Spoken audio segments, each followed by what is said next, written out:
Welcome to Roadmap and our latest episode. Today's podcast is Confessions of an Ex-Consultant and Moving House. And with me today, we've got Maggie Walsh, aka Mags, one of our ex-thought workers who recently left the wonderful world of consultancy to join Autotrader. So hey Maggie. Hey. So we're going to start, Maggie. How long has it now been since you joined Autotrader from the world of consultancy? Coming up on 2 years this summer, so August. I joined August 21, so kind of in a semi-post-pandemic era. Wow, that's gone fast. But we're not going to talk about your move into Autotrader straight away. So just going way back, like pre-Autotrader, even before you considered moving into in-house. How did you get into product consultancy? I was working for an academic publisher down in Oxford, recently moved from the States, and I was engaged on a project that was using consultancy being ThoughtWorks.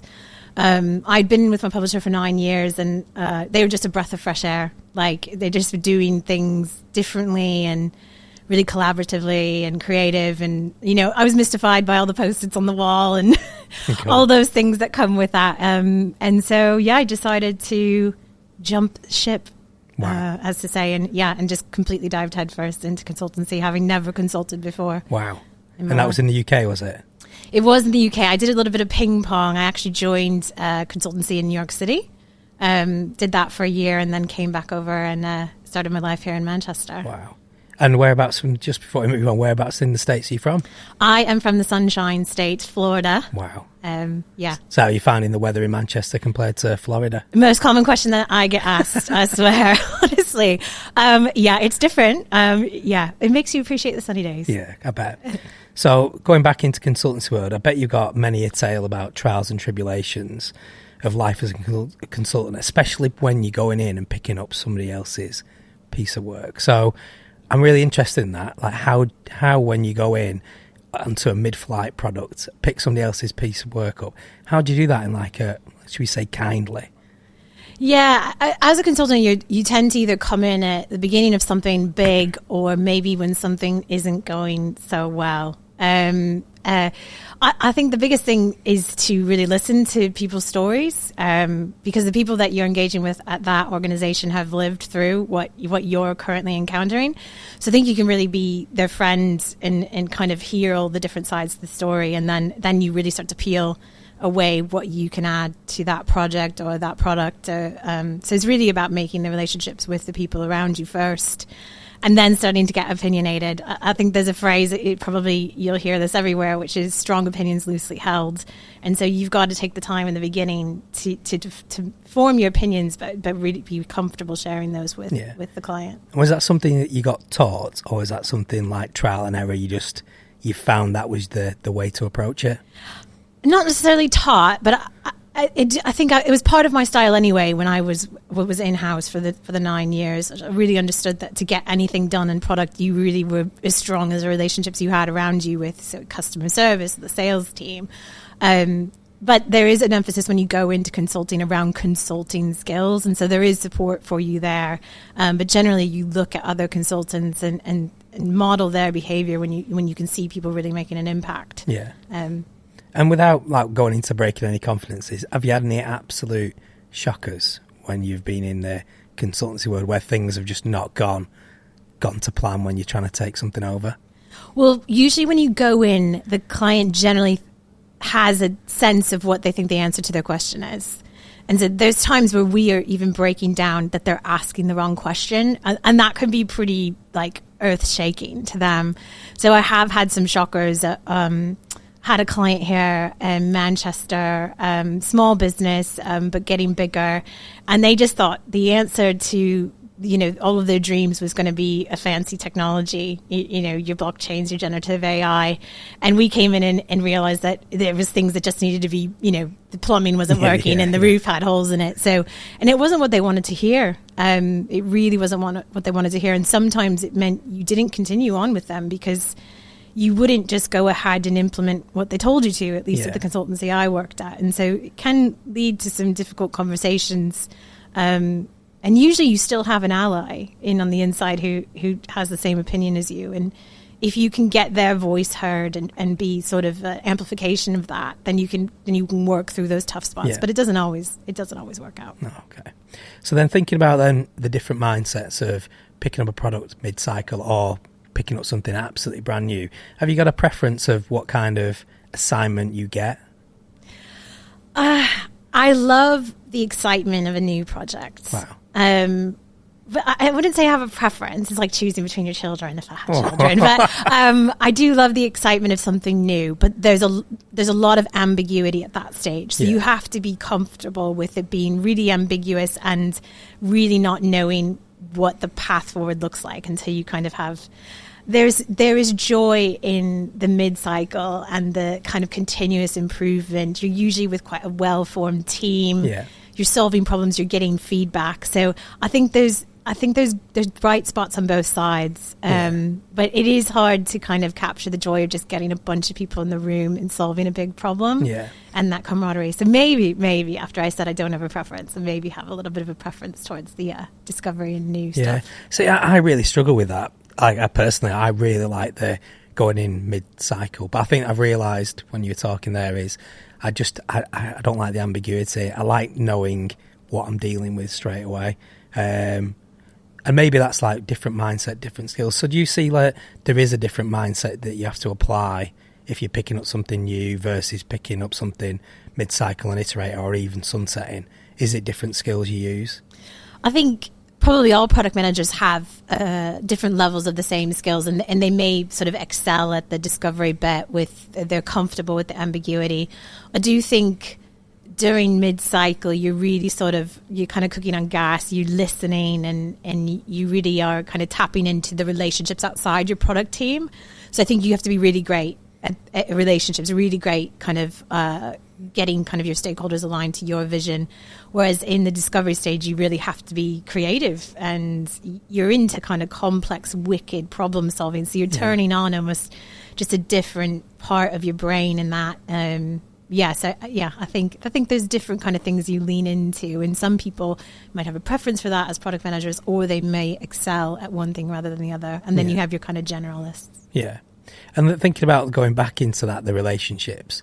So especially when you're thinking in Auto Trader, like thinking in-house rather than consultancy, how do you deal with the sort of the relationships with maybe someone who previously brought that product to life, and then you're then going in and changing it or taking it to the next level? How do you navigate that tightrope? It can be nerve-wracking, especially joining a new organization and then picking up a mature product or something that's been around for a long time. That person who was involved in it, or multiple people who are involved in it over time, they're really an asset to you, because they're essentially your own little personal Wikipedia about your project. I think the balance is that we already tried that.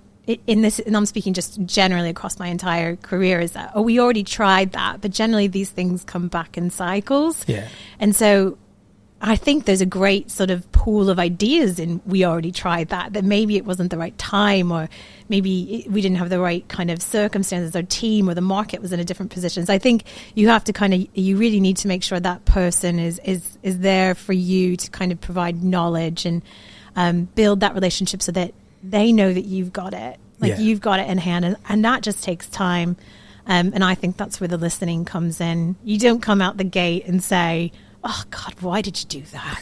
"Oh, why would you even think that?" Even if you do, even if you think that, that's one to just stay in the inner dialogue, and then after you've got that rapport and trust with that person, you can kind of say, "Well, can you, what made you lead, the team in that direction, or what was you thinking at the time? Maybe there's something you didn't know. Maybe there was a context that you don't have." Yeah. And is it like taking over somebody else's child, like picking up something that they've put loads of investment in, and then you're trying to then get it to the next level of maturity? Is that what it feels like? It feels like you're in someone else's house. Like maybe you're in someone else's house and you're doing the interior decorating, and they've put a lot of work into that. You don't need to go in and start criticising the wallpaper. Oh yeah, people are really sensitive about the decorations of their house, aren't they? Yeah, so going in and telling them you don't like the wallpaper is probably not the first thing that you do. I think it can be really like I said, it's nerve-wracking, especially when you're new to an organization, because you are trying to get enough knowledge about the industry that you're now in consulting, that's your superpower, is that you have essentially you're not been steeped in their industry for so long. So you see things in a different way. You bring that kind of outside perspective. But I think when you're coming into a new organization that you're going to spend a lot of time in, you're kind of doing both. You want to bring that outside perspective, but you definitely want to listen to kind of what's happened before you came, and you might find some immediate things that you think you can do, and those people who looked after it for you go, yeah, I always wanted to do that, and they can really be a great cheerleader for you. But you do come across people that generally will just repeat, we already tried that, and you have to break that down. I was going to say, how do you navigate it? How do you navigate it when it's like, oh, we've tried that, forget that, we've tried that? Because that is a difficult like path to follow, isn't it? Yeah, there's little tricks like the yes and trick, which is a way. No but. Yeah, well, no but is the opposite of yes and. Yes, I think you try to kind of tease out of them why they have sort of a dissenting opinion to trying it again, and you maybe go at it from what's the cost of not doing it, what's the cost of doing it, and I think that's a way to sort of break it down, to say, why not try again? Or we know this now. And I think it's in layers, right? You're not going to go into a room and suddenly be like, oh, you've changed my mind. It happens over time. And sometimes the magical thing happens where they come to you as if it's their idea. And then you've done a good job. Yeah. So it's not always in consultancy or even in product management taking credit for kind of the influencing you're doing. It's just getting everybody on the same page in the direction that you're going. So we talked a little bit like that mid-cycle, but what about then probably the thing that we don't talk about is when you retire or sunset a product? Maybe it isn't just going the way it was intended or something superseded. How do you deal with that type of product? Probably the toughest. I always say to product managers that I work with or have coached in the past, did not get attached. It's really hard to say that, right? We spend a ton of hours at work, but you have to be willing to kill your ideas. Oof. I guess I'd like to see it more as a rebirth, if we're going with the kind of sort of very attached view of it. It's becoming something else, or you've gotten something out of it that you needed. You've learned something that you didn't know when you started out.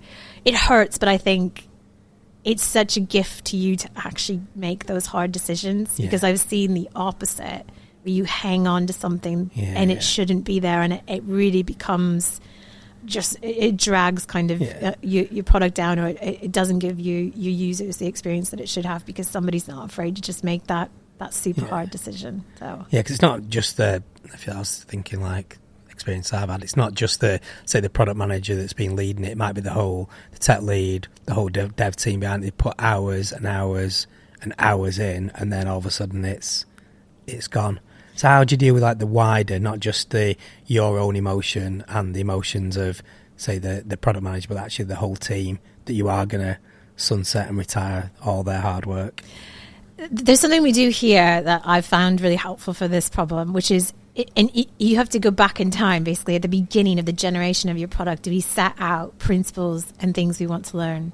And those are the things that are going to help you when it's time to make the hard decision, because they're essentially anchors for you to say, we're not going to continue with this because look at what we thought it was going to do, it hasn't. Or look at what we set out and said, these are the principles around this. We're not able to kind of live up to those based on kind of the current climate. So I think you should do yourself a favor, even mid-cycle, and just have a sense around your purpose. Are you trying to learn something right now? What is the product for? What are the principles that you've subscribed to? And then when you have to make a decision about sunsetting a feature or, an entire product, you have that to lean back on. So you can bring the people around you along and really show your work when it comes to decision making. It's definitely not the time to just come in the room and say, I'm the product manager and, I make the hard decisions and it's done. Is that where you put your big boots on? Yeah. It's probably not gonna win you much kind of support. So I think it's taking people along for the journey. Although recently I've had an interesting one came up where people actually had sort of a goodbye party. Really? Yeah, so something that a feature that was going to go away because it was, cross collaboration between partners and internal teams, just having a little sort of farewell and thanks. Little funeral. Yeah, either coffee and cake or whatever kind of suits your fancy. I like that. The feature wake.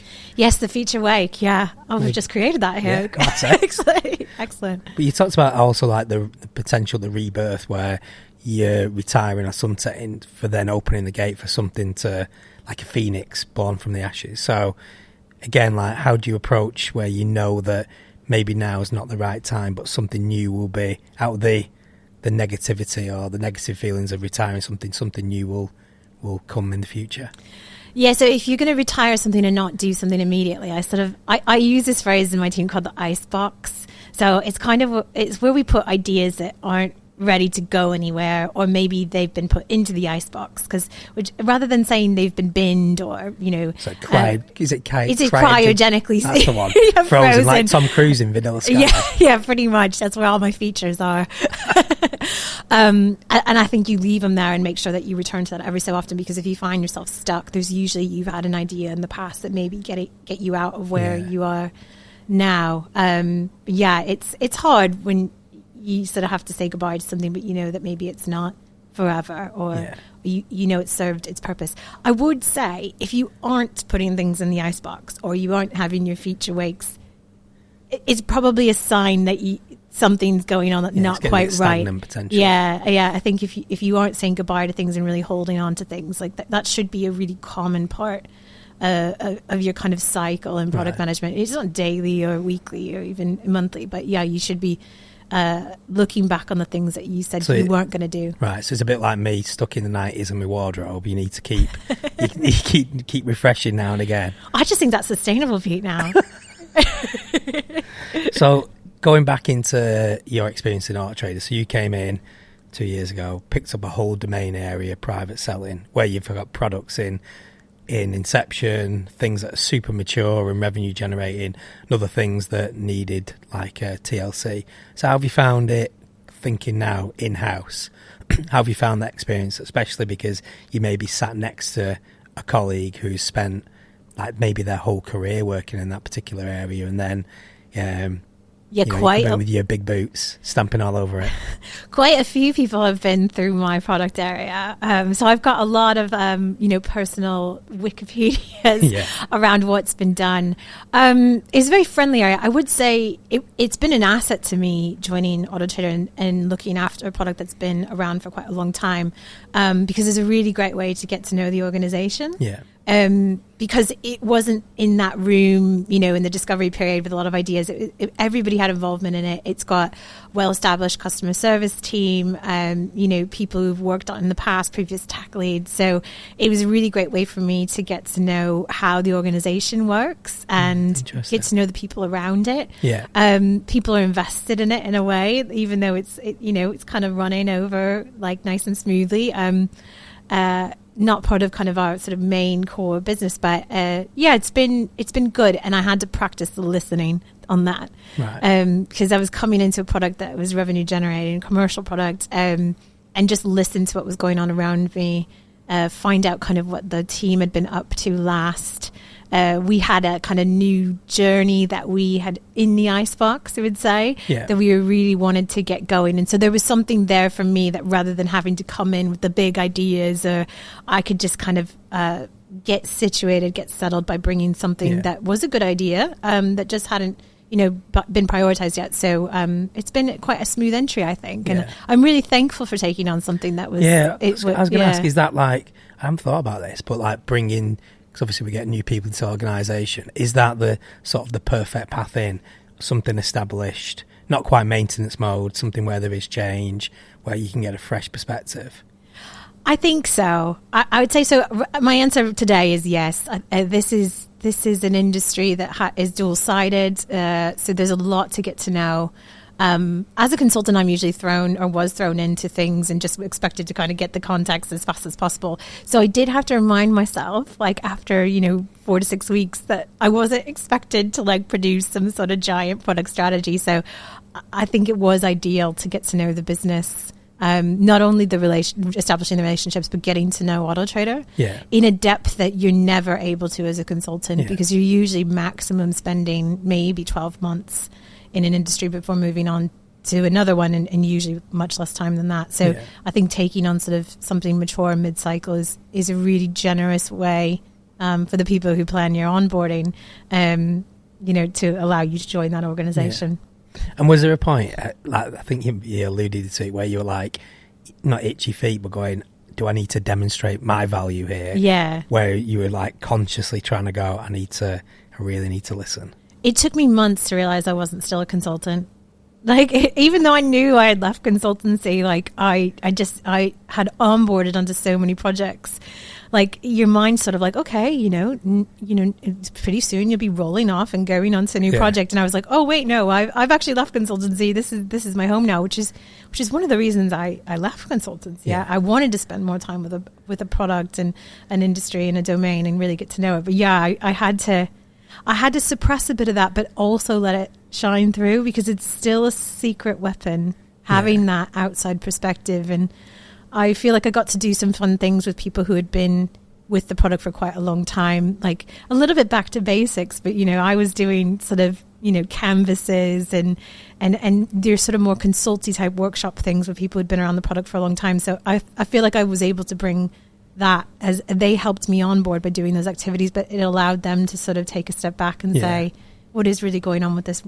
What are kind of the biggest problems that we're facing, or the biggest opportunities that we have? So with your superpower obviously coming in-house, how do you think you're going to keep that superpower going? Because I totally understand, I had a bit of consultancy in background, but we were on the slower moving, because it was more on the like BA systems and big like blue chip company stuff. And then when I came in, I was on projects for a number of cycles, and now I'm proper like, you know what I mean? I don't know how to do if I left Auto Trader, but how do you keep that sort of that outside perspective whilst having the inside? Is the thing, people you speak to, conferences you go, how do you keep fresh still? You have to stay really curious. I think surrounding yourself with other product managers, outside of the domain is helpful as well. Going to meetups and kind of interacting with people solving different problems in different spaces. But it is hard, because it's both the thing that I wanted, which is to be able to find a really nice home to get to know a product. But also I know that it's a really powerful thing to bring that I would say more of a curious mindset than a consultant mindset. Yeah. So I think just being really curious about what you're actually there to do, and making sure you use kind of your really strong basic tools that you have around principles and really identifying the problem and always going back to that, rather than sort of just kind of saying, if you hear yourself say, we've already tried that, then you know you need to sort of go on a little bit of a journey of self-discovery to get yourself back to that curious space. Yeah. And whilst being at AT, have you had any chances to do any like visits or, tie up with different industries to try and get underneath like how they're tackling similar or different problems, to get a bit of either inspiration or bouncing ideas off? Yeah, I've been to a few big conferences now that we can go to them again, and the kind of back to face. But the smaller meetups in Manchester, which I've just been to one last week, are really great, because it's little quick true stories from product, I think, are the most beneficial things. It's not the theoretical, or it's really hearing about people's work. So yeah, there's quite a few good meetups and a really great Manchester product community to kind of link into here. Yeah, super thankful for that. But yeah, I think just you keep reading and listening and going to these things and meeting up with other people who are doing the type of work you're doing, but maybe in a different space. Yeah, and if you could wind back time, no, we can't. But if you're thinking about maybe younger Maggie, whether it be in your product career or whether it was joining Auto Trader, are there things that you'd be like hints and tips, thinking things differently, or would you approach things differently now? I started out copywriting, so I would say I was blessed with being kind of given quite a lot of feedback as a young professional. So I think I would say as a tip, develop that skin, develop that skin that feedback is a gift, and feedback on your product or your ideas and thinking will only make it stronger. Yeah. So I think I would say this is not so much advice, but kind of carry that with you, I would say, to like my younger self. But I think it would more be around, don't feel so much pressure to prove yourself in the early days. Yeah. And really kind of listen to people's stories and the pains that they have in their role, and kind of that can be more powerful than coming in with a big idea and or something sort of, I don't know, jarring or controversial. I don't think you need to be contrary to be a good product manager. So I think I would say to my younger self, like, don't worry too much in those beginning days. Yeah. And what about the emotional attachment? Because that's something that I fall down this, but I get emotionally attached to everything. And then when it's taken away, it's like, what about the emotional attachment? So especially when you're putting loads of investment, how do you avoid that sort of pitfall of getting too attached? Because I think thinking about your consultancy life is 12 months is quite a short cycle. So obviously that forced you into never getting deep, but not getting too deep that you would, be really upset about leaving a particular industry or project and going something else. How do you deal with that? Yeah, I think having the feedback early in my career helped me not form attachments to the products or the features that I developed, because I think if you're always gathering feedback, that things will change. Yeah. I would say if you feel an emotional kind of reaction to change related to something you've taken care of, like, you have to sort of explore where that feeling's coming from, rather than sort of resist the change, but sort of kind of have a little bit of time to yourself to think, like, what is it actually I'm fearful of in this situation? Am I fearful that my hard work won't be recognized because I've killed this feature? I think it goes towards your humility that you have to embrace at that point and say, this was the right decision when I made it, but I know now that it isn't right now. And that's super powerful. Yeah. It's super powerful to be able to say, I don't know the answer. And also I didn't get it right. Yeah. And I think as young people, we're sort of told to fake it till we make it, which might mean that too often we're saying, oh yeah, I've got it. But I just think it's really powerful when you're interacting with people that maybe, perceived, higher than you or in leadership, to just talk about when you don't know, or ask those questions, or say when you got it wrong. Yeah. Because it's not going to hurt you, really. I think it's just going to help you grow. And maybe it does help you with those attachments to know that it's okay to say that. Yeah. If it's not okay and you don't have that psychological safety, then maybe you end up being a bit more attached than is. And have you seen it? I mean, we had did that road trip to Birkenhead that time. Yeah. Random. And we were talking about like previous experiences. One, without like naming names of people, but we were talking about one of your previous lives around, I think it was one of your colleagues got really emotionally attached and actually had probably gone past the duration and was really struggling to get perspective. So how do you help people when they get in? Because it is, if you go too deep, it is a hard one. How do you help people pull back? I think you have to do a bit of coaching there, but I think you also have to make evidence-led decisions. So obviously there's an attachment there, but you have tools at your disposal, which is feedback from your users and the people who are interacting with your product. Yeah. So if you let yourself be evidence-led, led by kind of what you're hearing and the strategy, then you're able to sort of break down why that might not be the right direction. Yeah. I think there's also, I talked about this earlier, but the cost of not doing something can be really great sometimes.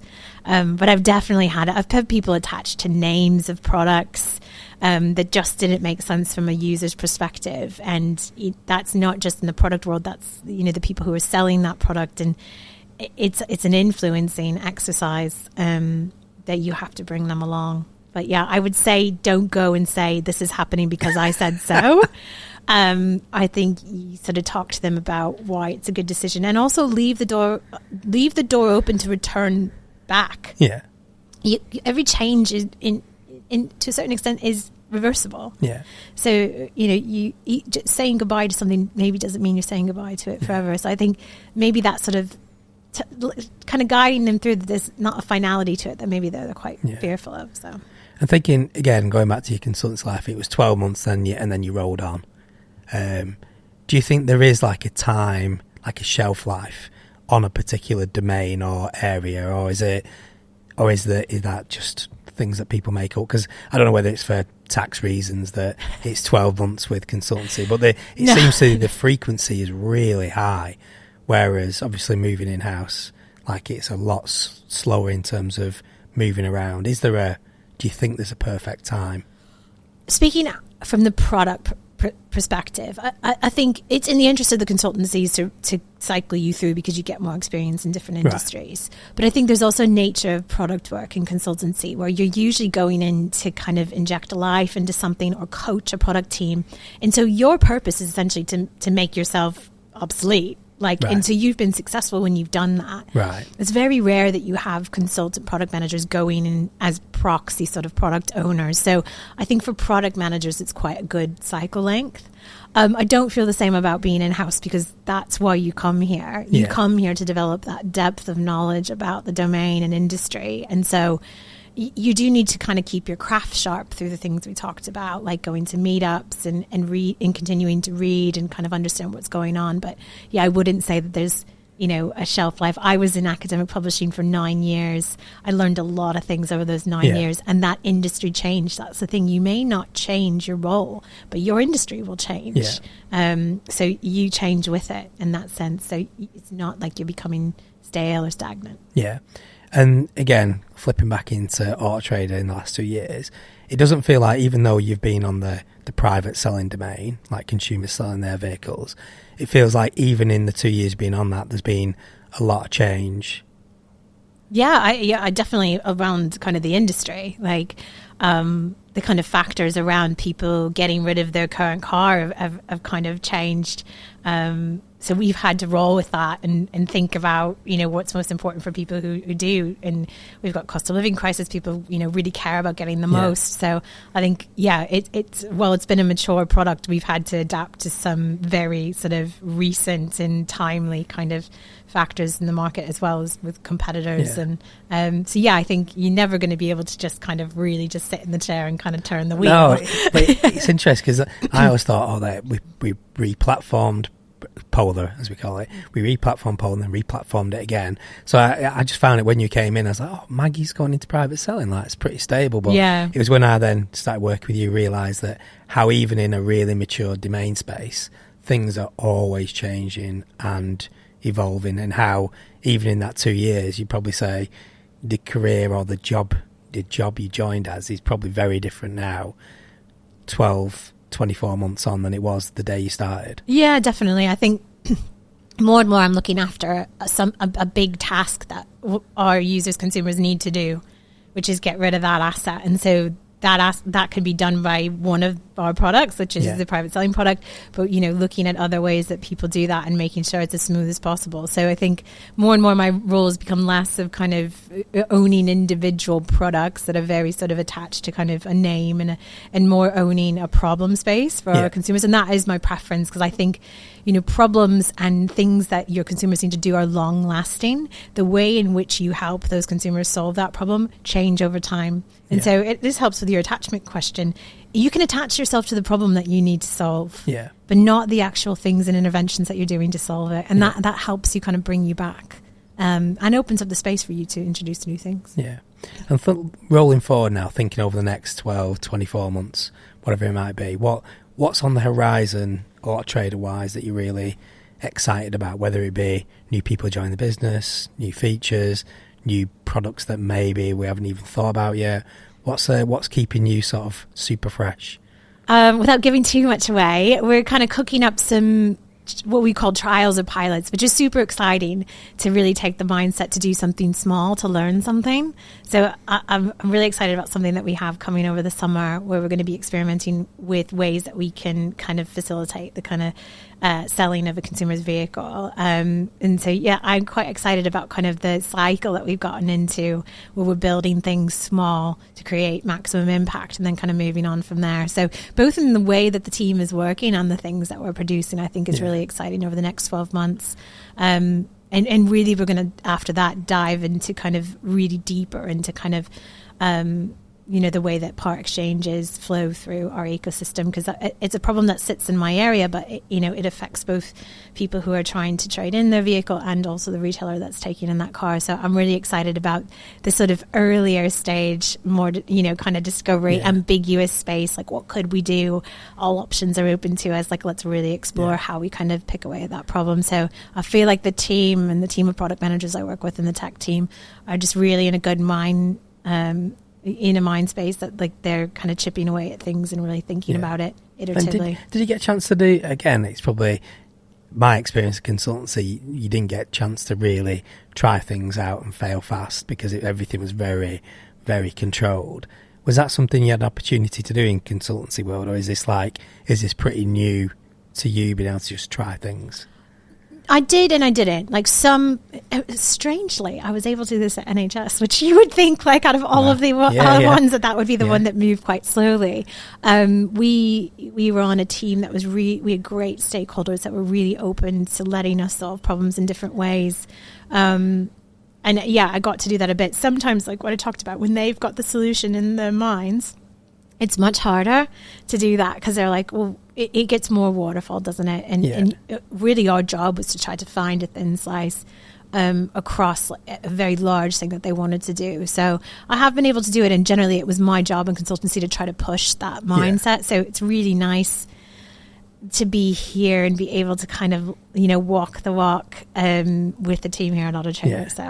So you said about stakeholders, because I was surprised, like, I worked in the NHS and I loved it, but it was very slow moving to get implementations done. And that wasn't like due to the NHS, it was just lots of like layers you'd need to go through. So how did you manage to, within your NHS consultancy, get to, experiment and run things fast? I don't think they'd let us call it an experiment. I would say that. We were allowed to say thin slice, first slice. I was standing on the shoulders of giants, to be fair. Like, it's still, NHS years are kind of like cat years, aren't they? Like, like reverse cat years. Like, things still moved at a slower pace than you might see at a startup. But we were... we were able to kind of bring them along for the journey. They also had no idea what the solution was, really. Right. They were kind of like, that's your expertise. We're experts in the policy and the way things work. So I think they gave us the space to come up with those ideas. And we were able to put something in place that I don't think we would have thought was the answer, that first kind of team that was doing the discovery. I came in mid-project on that one and was able to kind of put some shape around it and see it through to that next stage. So I think it's sometimes you get lucky with your stakeholders. Sometimes it is that and you have to do the work, but sometimes it's a bit easier because you have people who have a really open mind, and I think the people there really, they wanted to solve the problem. That is what they cared most about, because it was affecting the actual people. So is that why you found it, again, going back to Auto Trader, do you find it easier to push these things forward because everybody's in that mindset? Because I know not everybody is, but like the key people are in the same mindset as you, or that you've got full, and the tech team have got full, control over what you do. What is it that makes it easier? I think there's elements on both sides. I think there's some things that make it harder, which is that when you are managing a product that your team can actually interact with. So majority of my team own cars. So they can sometimes they can empathize with the people using our product, and that can be great. But it could also be a real issue, right? Because you're only thinking about your own needs, and obviously you're a sample of one. So I think we've got great empathy for the people going through, but I think more and more we're talking about sort of our kind of core values around quality over quantity, and making sure that we're always thinking, how can we make this a bit smaller with maximum impact? So I think it's more in our ways of working than anything. But you have to be careful in empathy, because you can get people say, well, no, I sold mine, and then oh my god, I say that all the time. When somebody says that, I usually sort of go I think I used the same story from about 6 years ago. I when I was in consulting, I sometimes found it so much easier to manage or do a product strategy for something I had no idea. Like, I was in like science, hardware, middleware, and it was a lot better because I wasn't a spectroscopists or whatever it was. Sometimes when you're managing a product that is something that you would yourself interact with, you really have to compartmentalize your own bias. And you have to lead your team in doing that as well. So when anyone says, well, if I go, okay, we're going to set that aside. Let's start the conversation over again. What do we know about our core users? What are the most important jobs that we need to solve for them? And so, that's a bit tough side with empathy. You said something earlier and it just made me think about, we talked about, like, I always say, like, the product someone's baby.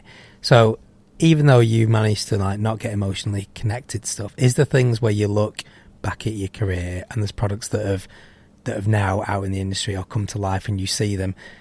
Have you got any examples where things like, I worked on that, and you go, and you can point at it, and you do have that sort of like a little bit like an uncle or auntie looking at the nephew and niece that are now growing up? Definitely, and this has happened this week. So the project that I worked on at NHS with ThoughtWorks has just released another phase, and so it's out on kind of the interwebs. And we used to call people who worked on the projects who maybe didn't see it through alumni, essentially. So there was a real recognition that you were a part of that story. So that's just happened this week. And then my product I worked on in publishing is still out there. I've just gone back and looked at it and actually used the old Wayback Machine to kind of go through my own journey of what it looked like in 2008 versus what it looks like today. So I feel pride for those things, and I'm thankful for what they taught me. And it's nice to see them pop up. I think it's good to kind of look back and acknowledge the things that you worked on, and even if you were kind of a small part or you were there for a few months, you're definitely part of that story. I do like the idea of the alumni of a particular area, so we could join up on the private selling. I mean, I was only for a little bit, but it's a nice way of thinking about it, that you do have then, like we talked about, the feature wake, and now the product alumni. So is that something? Do you find, like, again, going back to Auto Trader, you picked up private selling, you probably knew the immediate team that worked on it. Have you found that then other people have gravitated saying, hey, I worked on it N years ago? Definitely, yeah. A lot of people, actually, because it's been around for quite a long time. I think it was part of the first wave of digitization at Auto Trader. So it's had quite a lot of people who's still around today, but working on different products, or completely different areas. So they do come back, and very fondly. I think people are quite fond of my area, which is nice. You want to be around a product that people think fondly of. But I definitely have people come through, say that they watch it from afar, but it's a good thing to remember now, just sitting here on the sofa, that one thing we used to do in consulting internally is when something went live, whether it was a feature or a full product, we would send essentially a kind of an email round saying this is what it is, this is a team, but we would always have a space at the bottom that said these are the alumni that worked on this. Although for my product here at Auto Trader, it would be like the whole rest of the email. It would be actually about 250 people. So it's good to kind of recognize their contributions. We wouldn't be where we are if we didn't have the people that came before and made hard decisions and did all the things to get it to where it is. I know that's two things I think I'm going to bring into my vocabulary: the feature wake and the product alumni. That's great. Well, we're actually running out of time. I could absolutely crack on just asking you loads of other questions and tapping into your Floridian brain. But we're coming to the end of this episode and I'm absolutely gagging for a brew. So high five to you, Maggie. Thanks for taking time out and coming and sit off on this really comfy couch. And cheers to the listeners for listening, and hopefully you'll be tuning in for our next episode. Laters.